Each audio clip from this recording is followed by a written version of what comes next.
Hindi makapaniwala si Sutar na darating doon ang mga Olympian ranker na nagmula sa Olympus. Sinabihan niya si Theseus na hindi ba raw ito nahihiya sa ginagawa niya bilang isang anak ni Poseidon. Sinagot naman ito ni Theseus na kailan pa ba raw nagkahalaga sa angkan ng mga giant ang pangalan ng kanyang ama, huwag daw siya nitong patawanin. Gaya nga raw ng naunang sinabi niya, mauulit lang daw ulit ang kasaysayan. Sa may itaas ay inihanda ng mga Olympian ranker ang kanilang mga long-range skill, at inihagis nila ang mga skill na ito patungo sa direksyon ng mga giant ranker. Nagdulot ng malakas na pagsabog ang pag-atake nilang ito. Naging madugo ang labanan sa pagitan ng magkakamping Olympian ranker at mga test examiner na kasamahan ni Theseus laban kina Sutar at mga giant ranker. Nagkaroon ng malaking kalamangan ang panig ni Theseus dahil sa nadagdag na bilang ng kanilang puwersa at sa lakas ng mga ranker na ipinadala ng Olympus. Napansin ni Sutar na bukod sa kanya, halos lahat ng kasama niyang giant ranker ay nasa bingit na ng pagkatalo at pagkamatay sa kamay ng mga ranker sa panig ni Theseus. Naisip niya na sa pagkakataong ito ay pinigilan na naman daw siya ng mga walang hiyang taga-Olympus. Hindi niya man daw ito gusto, pero mukhang mauulit na naman daw ang madugong sinapit ng mga giant, na kagaya ng nangyari noon sa Gigantomachie. Noong tila nawawalan na ng pag-asa si Sutar ay bigla namang nagkaroon ng isang malakas na pagyanig sa buong Triton Island. Nagtaka ang mga naglalaban na ranker kung bakit nangyayari ito. Kasabay ng malakas na pagyanig ay umangat ng napakataas ang tubig na siyang ikinatakot ng mga ranker sa panig ni Theseus. Napapaisip ang mga ranker na ito kung isa lang ba raw itong malaking alon o magiging isa na itong tsunami. Nagsalita ang isang lalaki na hindi raw ito isang alon o tsunami, kundi ay mga halimaw raw ang nakikita nilang ito. Kasunod ng pag-angat ng dagat ay ang paglabas ng libo-libong naglalakihang halimaw sa gilid ng Triton Island. Iba't ibang uri ng sea monster ang napadpad doon gaya na lang ng mga halimaw na tinatawag na aqua dragon, lightning eel, anglerfish, sea mantis at marami pang iba. At ang pinaka-nakakatakot pa sa paglabas ng napakaraming sea monster, ay ang pagpapakita ng isang halimaw na hindi nila akalain na makikita nila doon. Ang halimaw na pinakakinatatakutan ng mga naglalaban na ranker ay kilala sa tawag na Leviathan, isa itong high-class monster na higit na mas malaki at mas malakas sa ibang sea monster na naninirahan sa ilalim ng dagat. Hindi sila makapaniwala na makikita nila doon ang napakalaking halimaw na ito. Sa sobrang takot ay napahiyaw ang isang test examiner na ang Leviathan daw ay halimaw na dapat ay nakikita lang sa ika-20 palapag, makailang sandali bago niya napagtanto na nasa ika-20 palapag sila. Pero kahit nga raw ganoon ay hindi ito dapat magpakita dahil isa itong named boss monster. Nagtataka rin ang panig ni Theseus kung bakit magkakasamang dumating doon ang mga naglalakihang sea monster. Wala nga raw sa ugali ng mga sea monster na ito na gumalaw kasama ang ibang klase ng halimaw. Naisip naman ni Theseus ang naririnig niya noon na kung sino man daw ang makakahanap sa Stone of the Sea ay siya ang magiging Diyos ng dagat. Ang rason daw pala kung bakit walang tigil ang kanyang ama sa paghahanap sa Stone of the Sea ay dahil totoo raw pala ang kumakalat na kwento mula sa alamat. Nagtaka sina Theseus nang bigla na lang gumalaw ang tubig at nahati sa gitna ang dagat. May naglakad na lalaki sa gitna nito at sinabing pasensya raw kung sasabihin niya ito kahit na nakikita niyang lahat sila ay nagpapakahirap. Pero sobra na nga raw ang pagod niya ngayon. Sinabihan ng bida nating si Kim Yuan ang panig ni Theseus na magsialis na raw ang mga ito sa kanyang harapan. Basang-basa ng pinaghalong tubig dagat at dugo ng mga halimaw ang buong katawan ni Yuan. Pero ang pinakakapansin-pansin sa pagdating nito, ay ang makapangyarihang asul na liwanag na nababalot sa kanyang kanang kamay. Nasa kamay na ito ang Stone of the Sea na nakuha niya sa loob ng napakalaking sea turtle. Hindi maipinta ang mukha ni Theseus nang mapagtanto nito na hawak na ni Yuan ang bagay na matagal na niyang hinahanap, lalong-lalo na ng kanyang ama. Nagsimulang maipon sa paligid ni Theseus ang tubig mula sa dagat habang sinasabi nito kay Yuan na ibigay raw nito sa kanya ang Stone of the Sea. Sa patuloy na paglapit ng tubig papunta kay Theseus ay nakabuo ito ng isang malaking alon na siyang sinakyan niya papasugod at paatake kay Yuan. Desidido siya na makuha ang Stone of the Sea na nasa kamay na ni Yuan, wala na siyang pakialam kung nanonood man sa kanya ang administrator o hindi. Hindi naman nagpasindak si Yuan at hinintay ang paglapit sa kanya ni Theseus. Hinawakan ni Yuan ang mahigpit ang Stone of the Sea at mas pinakiramdaman ang kapangyarihan nito. Dumating naman sa may itaas niya si Theseus na sakay sa isang mataas na alon. Mula sa bandang itaas ay nag-activate si Theseus ng isang malakas na skill, nagkaroon ng malahugis bola na gawa sa tubig ang dulo ng kanyang sandata. Noong makumpleto na niya ang pag-a-activate ng kanyang skill, ay agad niya itong pinakawalan papunta sa direksyon ni Yuan. Hindi naman napinsala si Yuan at tila iniiwasan siya ng water skill na pinakawalan ni Theseus. Tanging maliliit na tilamsik lang ang umaabot kay Yuan pero wala naman itong dala na kahit na kaunting panganib. Inasar ni Yuan si Theseus na mukhang wala raw itong magagawa kapag walang tubig. Pinagpatuloy niya ang pang-aasar kay Theseus at sinabihan niya ito ng para raw pala itong isang isda. Nakaramdam ng pagkainis si Theseus kaya humiyaw ito at sinabihan si Yuan na ano raw ang karapatan nito para insultuhin siya. Salungat sa kanyang isinigaw, naisip ni Theseus na hindi nga raw nagkakamali si Yuan, may kakaibang puwersa nga raw ang pumipigil sa kanyang kapangyarihan. Habang tinititigan ni Theseus ang katunggali niya na si Yuan, ay naisip niya na malaking klaseng araw ng kapangyarihan ang kayang pumigil sa mga water attribute mana skill. Sigurado nga raw siya na kagagawan ito ng Stone of the Sea. Sa pagkadesperado ni Theseus ay nagkaroon ito ng nagdidiklapang kuryente sa kanyang katawan. Napansin ni Yuan ang pamilyar sa kanya na nangyayari kay Theseus, lumalakas na nga raw ang penalty na natatanggap nito. Nag-activate si Yuan ng skill na Cinder Ice bilang paghahanda sa magiging laban nila ni Theseus, na agad niya ring sinundan ng isa pa niyang skill na Sensory Field. Magkasabay na sumugod ang dalawa, umatake si Theseus gamit ang mahaba niyang trident pero naiwasan naman ito ni Yuan sa paglilihis niya ng kanyang katawan. Habang hawak ang Stone of the Sea ay sasamantalahin ni Yuan ang kanyang posisyon upang mas bigyan ng puwersa at bigat ang gagawin niyang pagsuntok. Bago tumama ang suntok ni Yuan ay naramdaman ni Theseus ang napakalakas na puwersa mula sa kamao nito. Kaya agad niyang hinila pabalik ang kanyang trident at ginamit niya itong panangga sa suntok na pinakawalan ni Yuan. Sa salpukan na iyon ay nagsimulang mawasak ang kanilang kapaligiran. Nakahanda na ulit ang dalawa na atakihin ang isa't isa. Sa pagkakataong ito ay espada na ni Yuan na Edge of Nightfall ang gagamitin niya sa kanyang pakikipaglaban. Mabilis na nagtagpo ang trident weapon ni Theseus, at Edge of Nightfall ni Yuan. Sa gitna ng kanilang labanan ay nagkaroon ng malakas na puwersa mula sa banggaan ng kanilang mga sandata. Sa lakas ng impact na naidudulot ng kanilang laban ay naisip ni Yuan na kailangan niya nga raw makatayo ng maayos habang nakikipaglaban. Walang nakakalamang sa kanilang labanan dahil sa palitan nila ng pag-atake at pagdepensa. Hanggang sa dinagdagan pa ni Theseus ang inilalabas niyang kapangyarihan na siyang naging dahilan ng pagdurugo at paglakas ng kuryente na bumabalot sa kanyang katawan. Ginawa niya ito dahil naalala niya ang sinabi ng kanyang ama na si Poseidon na kikilalanin daw siya nito bilang isang anak kapag nahanap niya ang Stone of the Sea. Nag-activate si Theseus ng arcane power sa kanyang sandata. Kahit ano pa nga raw ang mangyari ay gagawin niya ang lahat ng paraan para kilalanin siya ng kanyang ama. Hinahangad niya nga raw na makilala siya bilang isang anak ni Poseidon at maging tagapagmana ng posisyon nito bilang hari ng karagatan. Kasabay ng paglakas ng penalty na natatanggap ni Theseus ay ang paglakas ng kapangyarihan na inilalabas nito. Sa kagustuhan ni Theseus na makuha ang Stone of the Sea ay hindi na nito iniisip ang maaaring mangyari sa kanya. Bumigat ng bumigat ang sandata ni Theseus na siyang naging dahilan ng unti-unting pagkawasak ng kanilang kinatatayuan. Noong maramdaman ni Yuan na tila nadedehado na siya ay agad niyang ginamit ang Hermes threads upang mabilis na makalayo sa ginawang pag-atake ni Theseus. Tama ang naging desisyon ni Yuan sa lakas ng naging pagkawasak ng dati niyang kinatatayuan. Napayuko si Theseus sa lakas ng penalty na natanggap nito sa paggamit niya ng malakas na kapangyarihan sa may ibabang palapag upang magkaroon ng advantage laban kay Yuan. Kahit na nakikita na ni Yuan na may iniinda na sa katawan si Theseus ay hindi niya agad ito inatake at nanatili lang ito sa kanyang pwesto.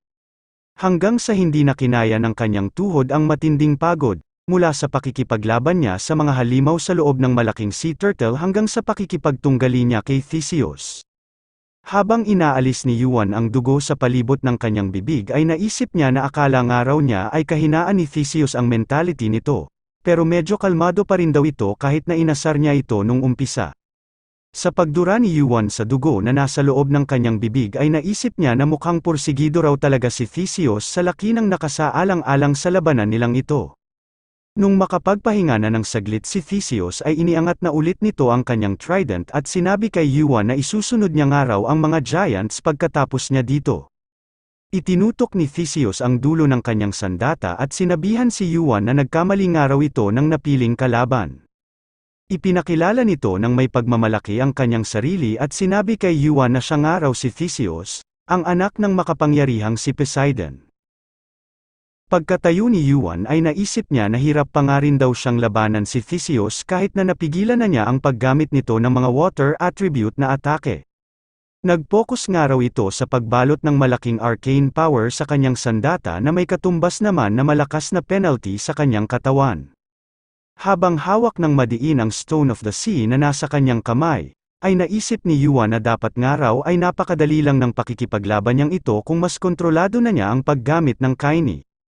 Ngumiti si Yuan at itinutok din sa direksyon ni Theseus ang dulo ng kanyang espada at sinabing kailangan na nga raw niya itong tapusin ng mabilis upang makapagpa-level na agad siya. Nagpatuloy ang labanan sa pagitan ng mga giant ranker at ng pinagsamang mga test examiner na lubos ang katapatan kay Poseidon at mga ranker na ipinadala ng Olympus. Bawat panig ay matitindi na ang mga nakukuhang pinsala dahil sa tagal ng kanilang paglalaban. Mas marami man ang bilang ng mga ranker sa panig ni Theseus ay hindi pa rin nagpatalo ang mga giant ranker na kasamahan ni Sutar. Kasabay ng labanan nilang ito ay naglalaban din ang dalawang lalaki sa ibang parte ng isla. Nakailang ulit ang maliwanag na diklapan na nagmula sa pagbabanggaan ng sandata ni Theseus at ni Yuan. Nagagawang makipagsabayan ni Yuan sa ranker na si Theseus sa paggamit niya ng sapat na arcane power upang mapunan ang lakas na kanyang kailangan. Nawala ang kalamangan ni Theseus sa pakikipaglaban dahil hindi niya magamit ang kanyang mga water skill na pinipigilan ng kapangyarihan ng Stone of the Sea. Nakaramdam ng pagkainis si Theseus nang mapansin nito na mabilis na nasasangga at naiiwasan ni Yuan ang kanyang mga pag-atake. Hindi nito alam na sa pakikipaglaban ni Yuan ay gumagamit ito ng dalawang makapangyarihan na sensory skills. Sa makailang ulit na pag-atake ng bawat isa ay nakaramdam ng kaunting pagod si Yuan na siyang naging dahilan ng pag-angat ng kanyang espada sa huling pagtatagpo ng kanilang mga sandata. Sinamantala naman ni Theseus ang pagkawala ni Yuan sa focus at agad niya itong sinundan ng isang mabilis na pag-atake. Nagulat si Yuan sa mabilis na paggalaw ni Theseus at naisip na hindi niya nga raw ito madedepensahan. Pagka-atake ni Theseus ay mabilis na nawala si Yuan sa dati niyang kinatatayuan. Bakas pa doon ang malakulay berdeng kapangyarihan sa paggamit nito sa skill ng Hermes Threads. Agad na hinanap ni Theseus kung nasaan na si Yuan. Nakita niya na malayo na ito at nakagawa na agad ito ng malaking distansya sa pagitan nilang dalawa. Nainis si Theseus at sinabing napakadulas nga raw ni Yuan. Napapaisip siya kung bakit daw napakahirap nitong labanan. Napakabilis nga raw nitong gumalaw na halos lahat ng kanyang pag-atake ay hindi tumatama. Hindi nga raw ito maipapaliwanag ng bilis lang. Parang nakahanda na nga raw agad itong umiwas bago pa niya maipangatake ang sandata niyang trident. Habang tinitingnan si Yuan ay napapaisip si Theseus kung kaya ba raw ito nagagawa ni Yuan ay nang dahil sa skill na nagpapapula sa mga mata nito. Tama ang naging hinala ni Theseus, namumula ang mata ni Yuan dahil sa paggamit nito ng Cinder Eyes. Ang hindi alam ni Theseus ay hindi lang isa kundi dalawa ang sensory skill na ginagamit nito. Kasabay ng paggamit ni Yuan ng Cinder Eyes ay ang paggamit niya rin ng sensory field. Naisip ni Yuan na kahit nga raw hindi masyadong makagamit ng water attribute si Theseus ay nagagawa pa rin itong magpakawala ng mapinsalang kapangyarihan. Hindi nga raw isang palabas ang pagiging ranker nito, kahit na anak ito ni Zeus sa labas, na walang karapatan na maging tagapagmana. Ang pinakadahilan rin daw kung bakit siya nagagawang labanan ni Theseus kahit na wala itong magamit na water skills ay nang dahil sa laki ng agwat ng kanilang level at stats. Nagtaka si Theseus at Yuan nang bigla silang makarinig ng tunog ng pagkawasak. Nakarating na pala sa pinakagilid ng isla ang ilang sea monster na nagsiangat mula sa ilalim ng dagat. Nagtanong si Theseus kung bakit daw bigla na lang tumigil si Yuan. Tinanong niya kung ngayon ba raw ay naiintindihan na ni Yuan ang pinagkaiba ng lakas nilang dalawa.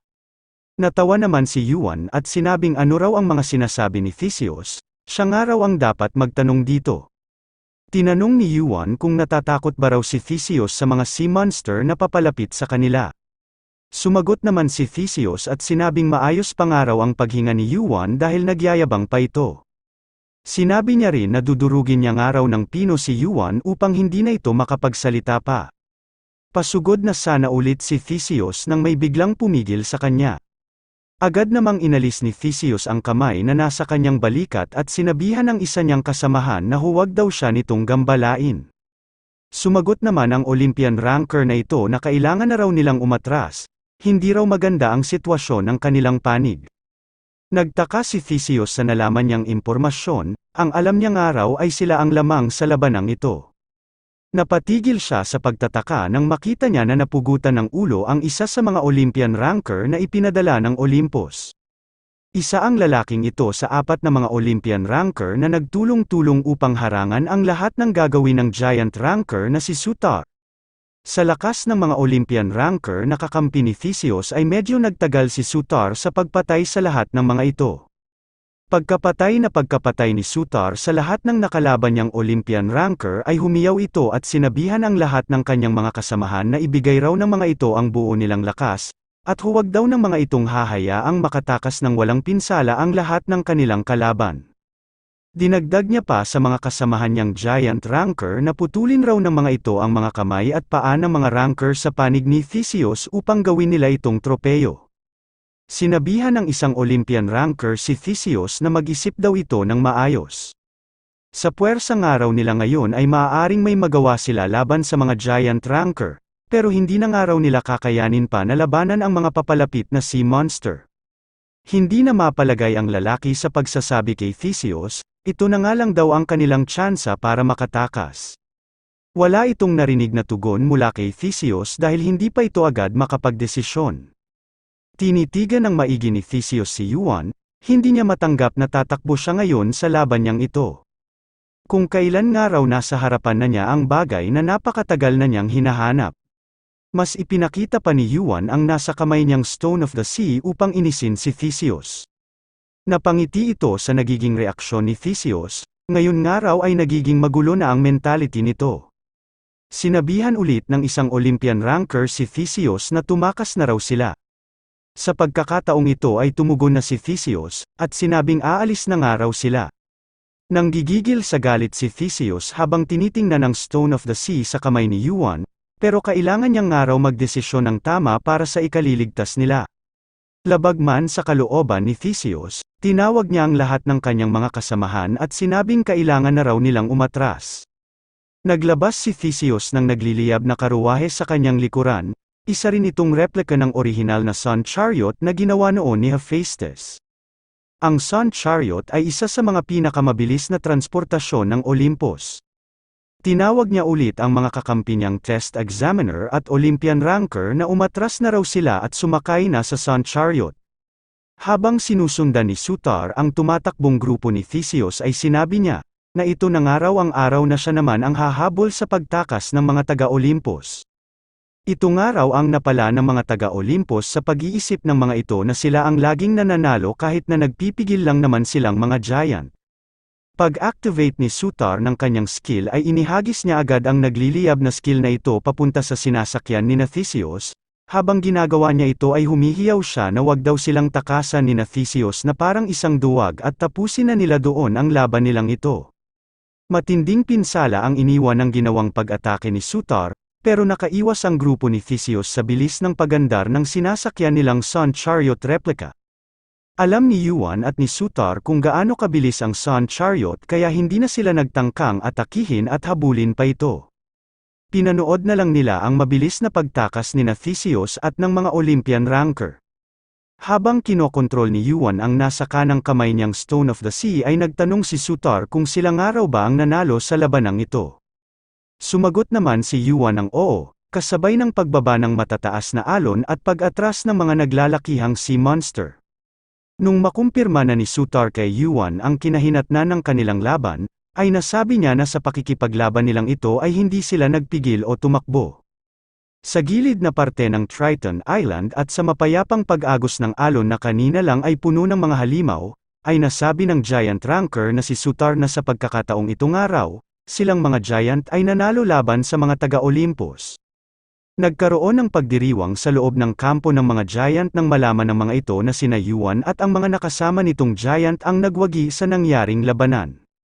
Sa sobrang tuwa ng mga Giant sa pagkapanalo ng kanilang angkan laban sa Olympus, ay naghanda ang mga ito ng masasarap na pagkain at naglabas ng napakaraming alak. Balak nga raw nilang magdiwang ng walang humpay ngayong araw. Hindi maalis ang ngiti sa mukha ng mga Giant habang pinapakinggan ng mga ito kung paano tumakbo sa labanan sina Theseus at mga Olympian Ranker, at kung paano nanalo sina Yuan at ang mga Giant Ranker na pinamumunuan ni Sutar. Sa loob ng isang bahay ay nakaupo sa gilid ng bintana ang isa sa mga pinag-uusapan nila. Habang nakaupo ay naisip ni Yuan na nag-umpisa nga raw agad ang pagdiriwang nung mismong pagkabalik nila. Hindi niya raw masisisi ang mga Giant na ito dahil matagal na nga raw nilang hinihintay ang pagkapanalo nilang ito.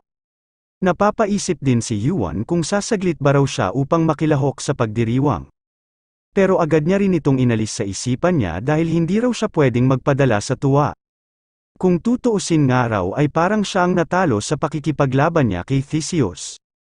Hindi nga raw siya tatagal kung hindi dahil sa tulong ng Divine Sea Crystal. Kung mas tumagal pa nga raw ang laban niya kay Theseus ay siya na ang malalagay sa alanganin, lalong-lalo na raw at pagod na siya sa nauna niyang pakikipaglaban sa mga sea monster. Mas marami nga rin daw ang bilang ng panig ni Theseus kumpara sa grupo ni Sutar. Kung hindi nga raw agad natapos ang kanilang pakikipaglaban, malamang ay maraming mamamatay sa mga nakipaglaban na Giant. Malayo-layo pa nga raw siya bago niya makayanang makipagsabayan ng maayos sa mga inner circle ng Olympus. Pero hindi na rin daw masama dahil nagawa niya nga raw ang mga dapat niyang gawin ng mas mabilis. Naisip niya nga raw noon na aabutin siya ng 5 taon bago siya makarating sa katayuan niyang ito. At sa tulong pa nga raw ng nakuha niyang Divine Sea Crystal, mas mapapabilis pa raw ang kanyang mga pinaplano. Kinuha ni Yuan ang kanyang player kit sa loob ng kanyang inventory. Kailangan na nga raw niyang isunod ang isa sa mga nasa listahan niya. Napangiti si Yuan at napahimig sa tono ng isang kanta habang inilalagay nito sa kanyang player kit ang ipapadala niyang mensahe. Bigla namang napabahing ang blacksmith na si Hephaestus habang nasa loob ito ng kanyang workshop. Nagtaka si Hephaestus kung bakit daw siya biglang napabahing kahit na nasa tapat naman siya ng napakainit na apoy. Habang napapaisip ang matandang si Hephaestus kung magkakasakit ba raw siya, ay bigla naman siyang nakatanggap ng mensahe sa kanyang player kit. Sinabi niya na sino pa raw kaya ang magpapadala sa kanya ng mensahe sa mga oras na ito. Nagmula ang mensahe kay Kim Yuan, nakalagay dito na tinatanong niya kung kamusta raw ang adyushi na si Hephaestus. Malapit na nga raw siyang dumalaw doon, at may hawak siya ngayon na napakagandang bagay. Pagkabasa ni Hephaestus sa mensahe ni Yuan, ay sinabi nito na mukhang mas malala pa nga raw sa sipon ang paparating sa kanya.